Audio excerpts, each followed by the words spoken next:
الذين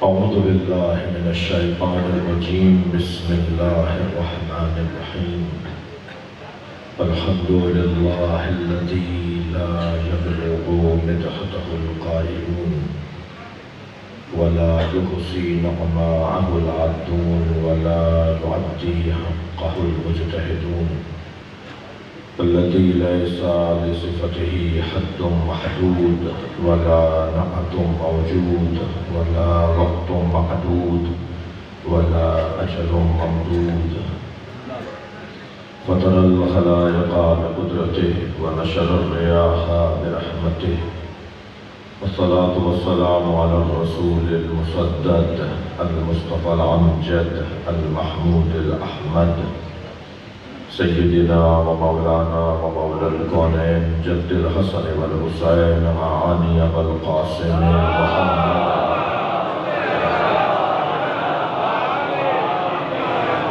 وآله الطيبين الطاهرين المعصومين الذين قال الله إنما يريد الله ليذهب عنكم الرجس أهل البيت ويطهركم تطهيرا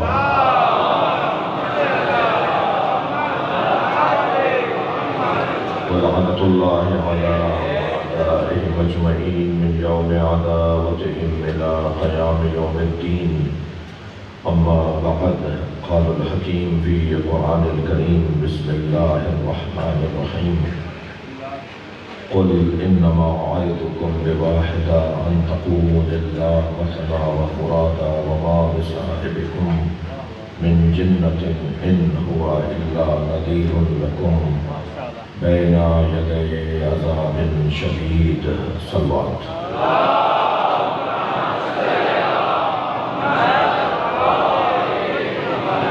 حاضرین مجلس اور بانی مجلس کے مرحومین کی مغفرت ذاکرین مجلس کے مرحومین کی مغفرت کے لیے بلندر صلوات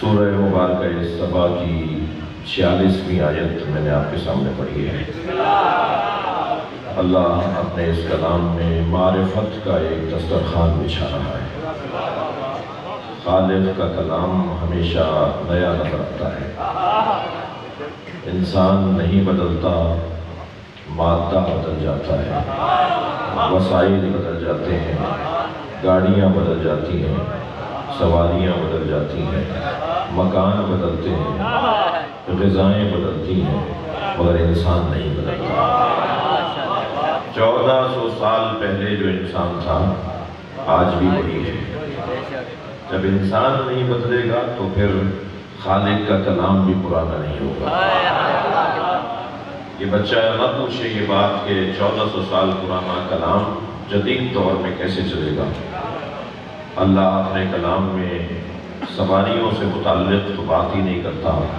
بھی ہے تو اس لیے کرتا ہے کہ انسان کی بات کر رہا ہے کھانے اللہ کا موضوع نہیں ہے چائنیز ڈشیں ہوں ہندوستانی کھانے ہوں سندھی کھانے ہوں یہ اللہ کا موضوع نہیں ہے وہ یہ نہیں کہتا کہ بریانی کھاؤ اور قورمہ نہ کھاؤ وہ کہتا ہے جو چاہو کھاؤ مگر حلال کھاؤ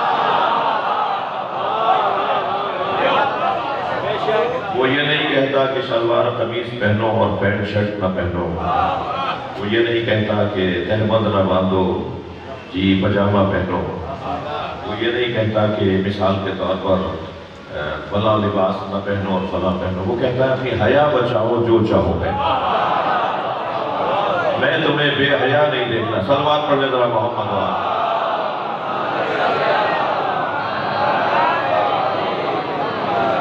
توجہ کر دیا وہ سواریوں سے متعلق بات نہیں کرتا وہ مثال کے طور پر مجھے گاڑیوں کے نام سے یاد نہیں ہے مثلا کوئی کرولا میں بیٹھے گا تو وہ اچھا مسلمان ہے جو موٹر سائیکل پر بیٹھے گا وہ اچھا مومن ہے اللہ یہ بات ہی نہیں کرتا اللہ کہتا ہے کہ سواری پر بیٹھو مگر پیدل چلنے والے کو آدمی مانو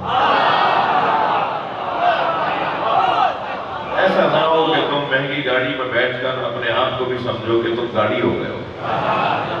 گاڑی مشین تیز چل رہی ہے، تم تو اتنے مجبور ہو کہ ایک جگہ بیٹھے ہوئے ہو. اور یہ جدید سواریاں تو ویسے ہی جب تک ذلیل نہ کروا لیں، گردن نہ جھکوائیں، بیٹھنے نہیں دیتے. پہلے والی جو سواری تھی نا گھوڑا، جو قدرتی سواریاں ہیں نا، وہ تو جب اپنے اوپر بٹھاتے ہیں تو ان پہ جب ہم بیٹھتے ہیں یا بیٹھے ہیں تو سینہ چوڑا کرتے ہیں، ایک روب اور ایک جلال کے ساتھ. لیکن آج کی سواریاں تو ذلیل کرتی ہیں. اور انسان سمجھ رہا ہوتا ہے کہ میں گاڑی میں بیٹھ گیا تو گاڑی اگر 2 کروڑ کی ہے تو میں بھی 2 کروڑ. قیمت گرا دی نا اپنی، انسان نے اپنی قیمت گرا دی. میرے سنی شیعہ بھائی تشریف فرمائے، یہ مجلس ہمیں انسان بنانے کے لیے کی جاتی ہے. گوشت کا لوتھڑا اگر آیا تھا اور لوتھڑا ہی واپس چلا جائے تو پھر ہنر کیا ہے؟ تھوڑا سا بولیے گا، بات کیجیے گا، بات نہ لے. کمال تو یہ ہے کہ تمہیں آدمی بنا کر بھیجا تھا، آدم کی اولاد بنا کر بھیجا تھا. جی کوئی گوشت کا لوتھڑا تو چڑیا کا بچہ بھی، بطخ کا بچہ بھی، بکری کا بچہ بھی، وہ بھی گوشت کا لوتھڑا ہے. اگر اسی حد تک رہنا تھا تو پھر بہت سارے جانور ہم سے اچھے ہیں. اگر صرف کھانا پینا ہی مطلب زندگی تھا، اگر صرف اچھے بستروں میں لیٹنا ہی مقصد زندگی تھا، اگر اچھے مکان بنا کر رہنا ہی، مہنگے مکان بنا کر ہی مقصد زندگی ہے، تو بہت سارے جانوروں کے مکان تو آج بھی دنیا کے انجینئر دنگ ہیں کہ یہ بناتا کیسے ہے. بھئیے کا گھونسلہ دیکھیے، چاچا بناؤں بھئیے کے زندگی میں مجھے ایک بہت خوبصورت سا ایسے گول سا اپنا گھونسلہ بناتا ہے. دار جو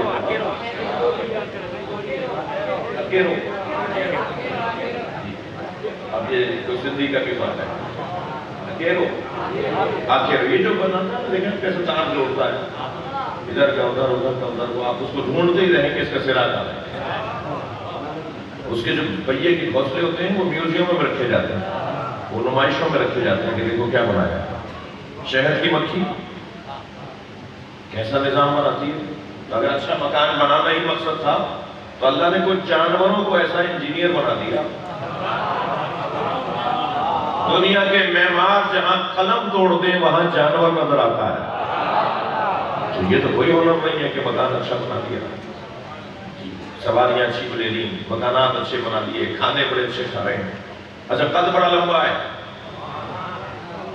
وہ ماشاءاللہ 6 فٹ کا قد ہے، چوڑا سینہ ہے، بڑی بڑی آنکھیں ہیں، آتے نظر آ رہے ہیں تو ڈر لگ رہا ہے کہ پتہ نہیں کون آ رہا ہے.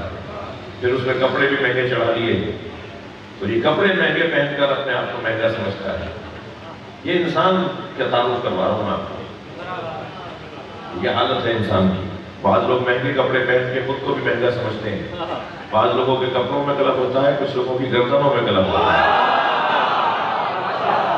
گردن غلط لوگ ٹیڑھے ٹیڑھے چل رہے ہیں، کپڑے بھی ٹیڑھے ٹیڑھے چل رہے ہیں اور یہ بھی ٹیڑھے ٹیڑھے چل رہے ہیں. یہ کون سا ہمارا ہے؟ ایک فوجی افسر مجھ سے کہہ رہے تھے کہ وہ اپنے لشکر کے ساتھ، اپنے سپاہیوں کے ساتھ صحراؤں میں کہیں سفر پر تھے. بہت دیر کے بعد ایک گھر نظر آیا انہیں، بہت بڑی، پیسے جیسے اتنا بڑا یہ اس وقت جہاں ہم بیٹھے ہیں، باڑ لگی ہوئی ہے، ایک بڑا دروازہ لوہے کا لگا ہوا تھا. جی لکڑی جھاڑیوں کی باڑ کے بیچ میں ایک دروازہ بھی تھا. یعنی ہم نے اسے بجایا، بہت دیر تک بجاتے رہے. پھر ایک بچہ باہر آیا، توجہ ہے. ہم نے اس بچے سے کہا کہ بیٹا تمہارے گھر میں کوئی بڑا ہے؟ اس نے کہا آپ مجھ سے حکم کیجئے، بتائیے، میں جو آپ کہیں گے میں کوشش کرتا ہوں آپ کی خدمت کروں. پھر ہم نے کہا کہ کسی بڑے کو بھیجو. اس نے کہا حضور مجھے کہیے، میں حاضر ہوں. آپ کو کیا کام ہے ہم سے؟ کیا کام ہے ہم سے؟ ہم کیا آپ کے کام آ سکتے ہیں؟ پھر اس کسی دفعہ اس نے کہا جی نہیں بیٹا کسی بڑے کو بھیج دو.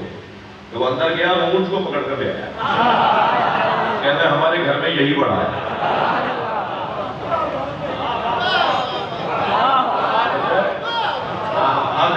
آپ بڑا کسے کہتے ہیں بھائی؟ جس کا قد بڑا ہو وہ بڑا ہوتا ہے. جی جس کا فیلڈ ڈور بڑا مضبوط ہو وہ بڑا ہوتا ہے، یا بڑا کوئی اور ہے؟ ممکن ہے. اللہ اکبر. حضرت یوسف کے ساتھ جو زلیخا نے کیا، سارے بڑے تو پریشان تھے، ایک گود کا بچہ بول رہا تھا یہ ضروری نہیں ہے. صلوات پڑھ لیں محمد والے.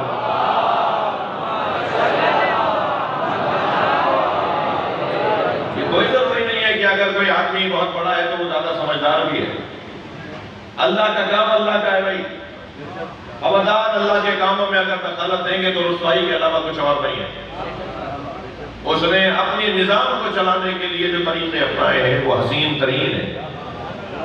یہ آج کا جدید بچہ یہ یونیورسٹی میں پڑھنے والا, یہ کالجوں میں پڑھنے والا, یہ جدید تعلیم ہو لیول والا بچہ الجھتا ہے, بہت سارے سوالوں میں آتا ہے اور کہتا ہے یہ کیوں.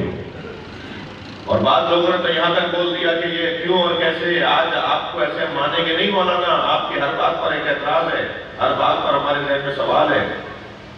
تو میں اسے جواب یہ دیتا ہوں کہ یہ جذبہ کیوں اور کیسے کا کس نے دیا ہے؟ یہ آپ کے اللہ کہیں کوئی پرزہ فٹ کروایا ہے یا اللہ نے صلاحیت دی ہے؟ یہ صلاحیت اللہ نے دی ہے نا کہ تم کیوں اور کیسے پوچھتے ہو. میں جوانوں سے بات کر رہا ہوں, میں بچوں سے بول رہا ہوں. آج ہماری یونیورسٹیوں میں, ہمارے کالجوں میں شبہات ڈالے جا رہے ہیں, اعتراضات ڈالے جا رہے ہیں, ذہنوں کو خراب کرنے کی بھرپور کوشش ہے.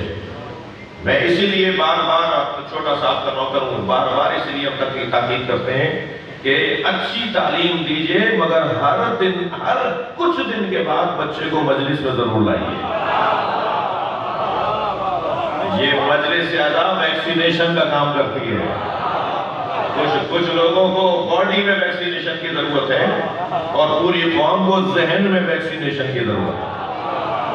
ہم کچھ دن کے بعد جب آ جائیں گے مجلس زیادہ میں تو ہمارے ذہن میں آنے والے سوالات میں کسی کو کوئی جملہ کام آ جائے گا, کسی کو کوئی جملہ کام آ جائے گا, اور وہ جب مجلس سے اٹھ کر جائے گا تو کہے گا جی میری تو 20 دن پرانی الجھن دور ہو گئی. یہ جذبہ کس نے دیا میرے بچوں؟ کیوں اور کیسے کا جذبہ کس نے دیا؟ جو آپ ہر بات میں سوال اٹھاتے ہیں یہ کس نے جذبہ دیا؟ اللہ نے دیا. تو جو اللہ, توجہ چاہوں گا, جو اللہ کیوں اور کیسے کا جذبہ عطا کر سکتا ہے وہی اللہ پھر تمہیں تشفی بھی فراہم کر سکتا ہے. بھوک جذبہ ہے, پیاس جذبہ ہے, جنسی تسکین جذبہ ہے. یہ سارے جذبات جو اللہ نے ہمیں عطا کیے ہیں ان کی تسکین کا انتظام بھی اللہ ہی کرے گا. پیاس اگر جذبہ ہے تو پانی کا انتظام بھی اللہ کرے گا. بھوک اگر جذبہ ہے تو اس کی تسکین کا انتظام یعنی غذا کا انتظام بھی وہی کرے گا. جنسی تسکین اگر جذبہ ہے تو حلال رستے بھی وہی بتائے گا. وہ رستے بھی بتائے گا کہ کیسے یہ جنسی تسکین ہو سکتی ہے. توجہ, اللہ اکبر. وہ جس نے بھوک کا جذبہ دیا ہے اس نے تسکین اتنی حسین دی ہے کہ ابھی بچہ دنیا میں نہیں آیا ہوتا کہ خون دودھ میں تبدیل ہو جاتا ہے. وہی جو بدن میں خون تھا ماں کے وہ دودھ بن جاتا ہے. اور کیونکہ اس کے دانت نہیں ہے, اور اگر دانت بھی اس لیے نہیں ہے کہ اس کا معدہ کمزور ہے اور ثقیل غذائیں یہ ہضم نہیں کر سکتا تو اسے رقیق غذائیں چاہیے, اور ثقیل غذاؤں کو ہضم کرنے کی صلاحیت ہوگی تو دانت بھی نکلنا شروع ہو جائیں گے تاکہ وہ چبا کر وہ معدے تک پہنچا دیں. اور کیونکہ معدہ اس قابل نہیں ہے تو پھر اس نے دانت بھی نہیں رکھے, اور دانت یوں بھی نہیں رکھے کہ ماں کو تکلیف ہو سکتی تھی. اس کی حکمت تو دیکھیے. اور پھر ایک مرتبہ جب تک وہ دودھ پی رہا ہے اس کا حافظہ بھی اس کے ہاتھوں میں نہیں دیا. یہ میرے معصوم امام کے فرامین ہے جو میں آپ کو سنا رہا ہوں. یہ بچے کو پہلے 2 سال کی کوئی یاد نہیں ہے, آپ کو اور مجھے اپنے 2 سالوں کی کوئی یاد نہیں ہے. ہمیں کچھ یاد ہے تو وہ 30 سال کی ہے, 4 سال کی ہے. 2 سال تک تو ہمیں کچھ یاد ہی نہیں ہے. کیوں یاد نہیں ہے؟ اس لیے کہ ماں کی حرمت محفوظ رہے. یہ بچہ بڑا ہو کے نہ بتائے کہ میری ماں کا میرے ساتھ یہ تعلق تھا. دقت ہے؟ کیا بارش ہو رہی ہے؟ کوئی بات نہیں.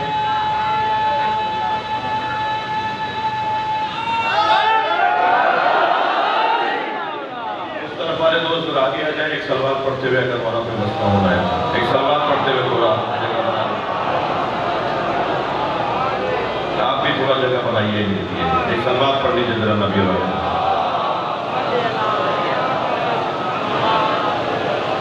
اس سے اچھی سلوات پڑھیے.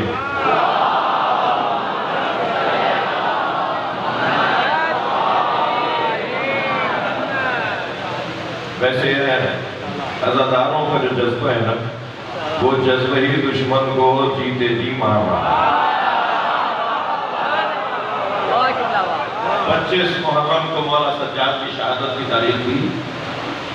کراچی کا جو ایک ہی جلوس ہوتا ہے کراچی میں، وہ مجلس بھی ہم نے پڑھی ہوئی، جلوس بھی رہا، شدید قسم کی بارش تھی، توجہ ہے، شدید قسم کی بارش رہی پورے جلوس میں، مگر ہر سال سے زیادہ رش تھا۔ میرے عزیزوں، میرے مولانا جناب عبدالعزیز صاحب پاکستان کے بزرگ عالم دین ہیں، ابھی خطاب فرما رہے تھے، ہم ان سے استفادہ کر رہے تھے۔ انہوں نے بھی ایک جملہ فرمایا کہ بند کمروں میں بیٹھ کے میٹنگیں کرنے والے اور ہیں، اور چوکوں پہ روڈوں پہ نکل کے بات کرنے والے اور ہیں۔ تو وہ جو بند کمروں میں بیٹھ کے باتیں کر رہے ہیں نا، طرح طرح کی ایسی غیر معقول باتیں ہیں، ایسی نامناسب باتیں ہیں، مجھے تو ان پہ ترس آ رہا ہے کہ کہیں وہ جل جل کے خود سے ہی نہ مر جائیں، اس لیے کہ علی ولی اللہ تو اذانوں سے بند ہونا نہیں ہے۔ لبیک یا حسین،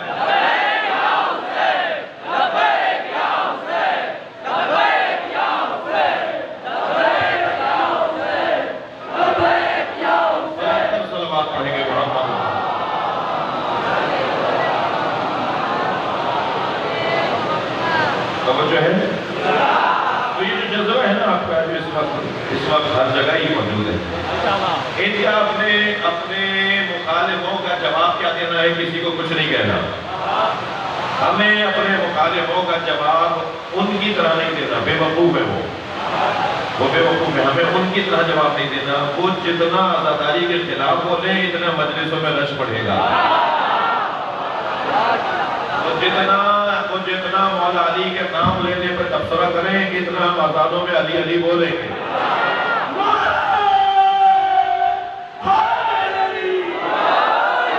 کل مجھے موت بھی آئے قبول ہے، حق کے لیے موت بھی آئے قبول ہے، یہ محمد کی آل کا پہلا اصول ہے۔ ہم ان کے ڈر سے ماتم شدید ہوتے ہیں، یہ تو ان شہیدوں کے مقدر کی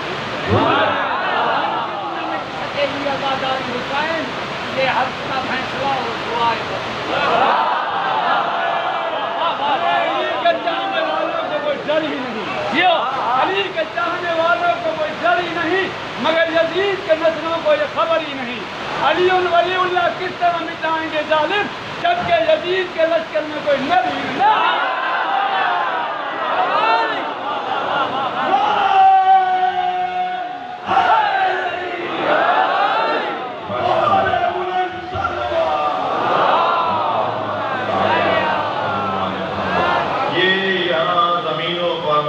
پاکستان میں علی ولی اللہ کی اذانوں سے ڈر رہے ہیں۔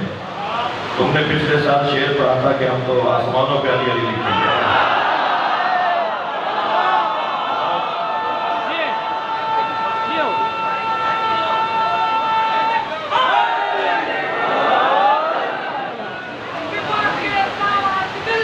شعر یاد ہے؟ ایک اور سلوات محمد والے اس سے بلند اور بہتر سلوات۔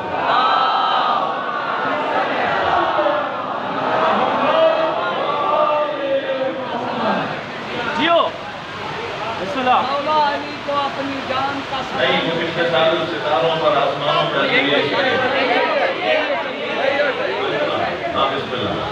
مولا علی کو اپنی جان کا سلام لکھیں گے، دل کے کتاب میں اپنے غازی عباس کا نام لکھیں گے۔ کاش ہم کو مل جائے آسمان کی حکمت، ستاروں کی جگہ یا علی تیرا نام۔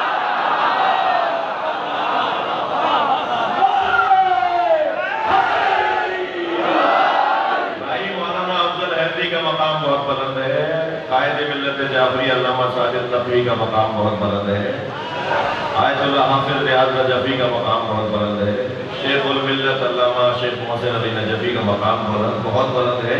کہ ہمارے دشمن ہمارے ملموں کا مقابلہ نہیں ہے۔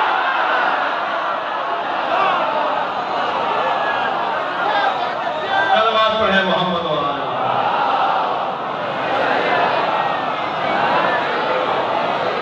اس سے بہتر اور بلند صلوات پڑھیں۔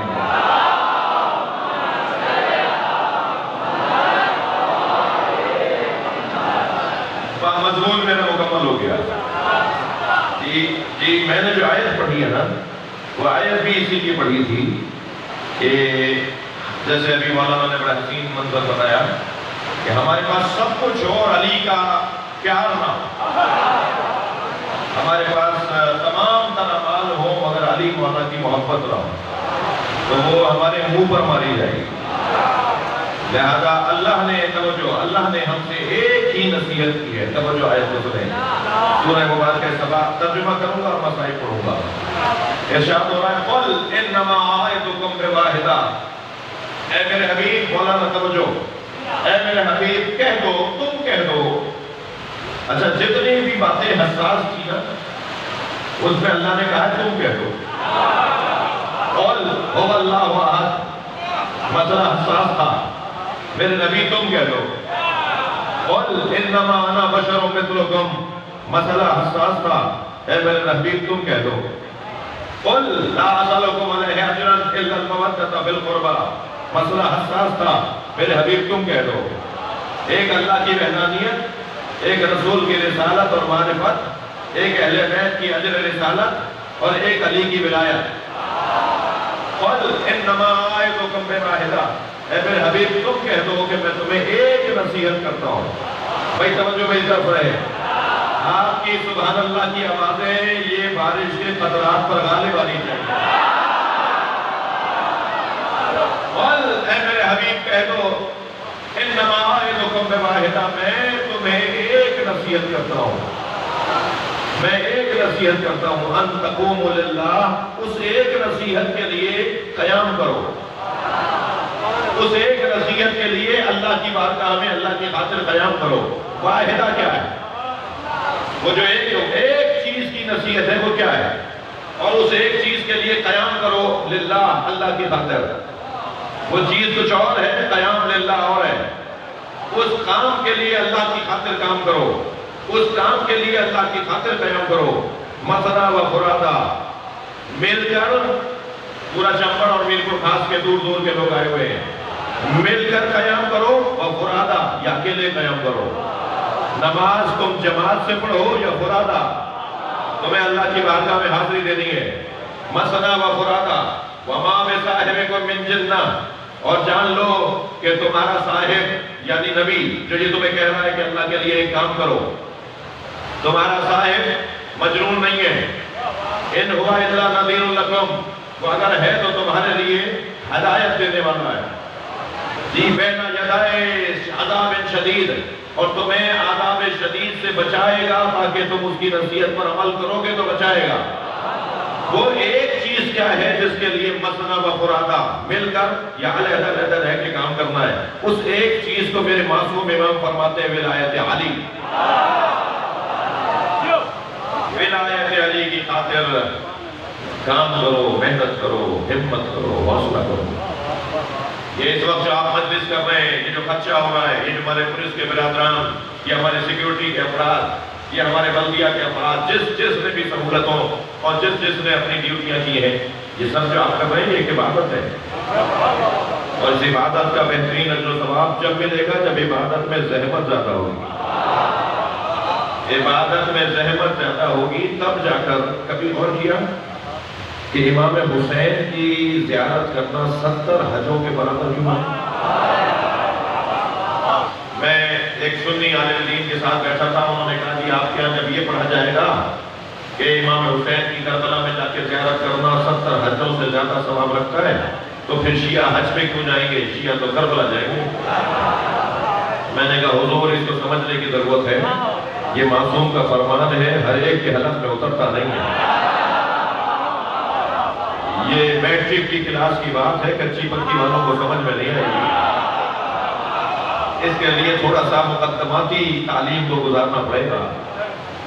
حج پر ہوتا کیا ہے بس جلدی سے اس نقطے کو سن لیجیے. حج پر سب سے زیادہ انسان کو ایک اپنے اندر کی صفت کو استعمال کرنے کا موقع ملتا ہے.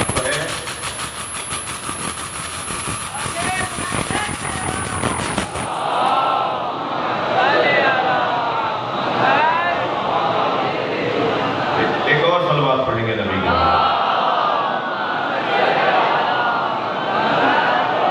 میرا تو